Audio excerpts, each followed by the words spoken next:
ଯୌତୁକ ଜୁଇରେ ପୁଣି ଜଳିଲେ ନବବଧୂ ନିଜ ଓଢ଼ଣୀରେ ଘର ଭିତରେ ଝୁଲି ପଡ଼ିଲେ ନବବିବାହିତା।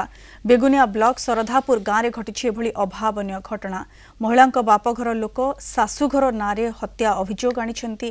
ଅଭିଯୋଗ ଭିତ୍ତିରେ पुलिस शरधापुर मृत महिलांक स्वामी शरधापुर सबीर खान को अटक रखी। मृत महिला भद्रक जिला धामनगर ब्लॉक गोड़ी पोखरी गाँव होता बेले 9 मास तले सबीर खान को प्रेम विवाह करते। तेज बहार किछि दिन पर सबीर तांको जौतुक जनित चाप पकाई विभिन्न समय शारीरिक मानसिक निर्यातना देउथिले। निर्यातना सही न पारी झियो आत्महत्या करिछि बोली परिवार लोक दाबी करिसेंती।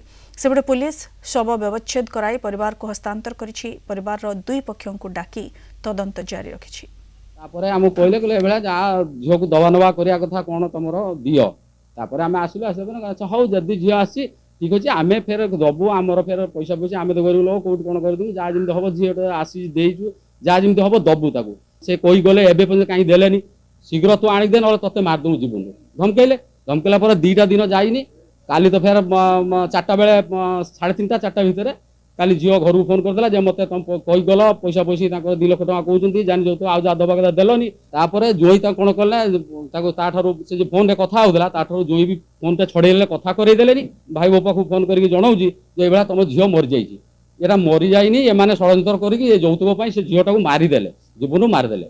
ताको कहबा अनुसार आमे जदी राजी हलु ता सते यदि से हम झियोटा को मार देले आमे न्याय चाहूछु।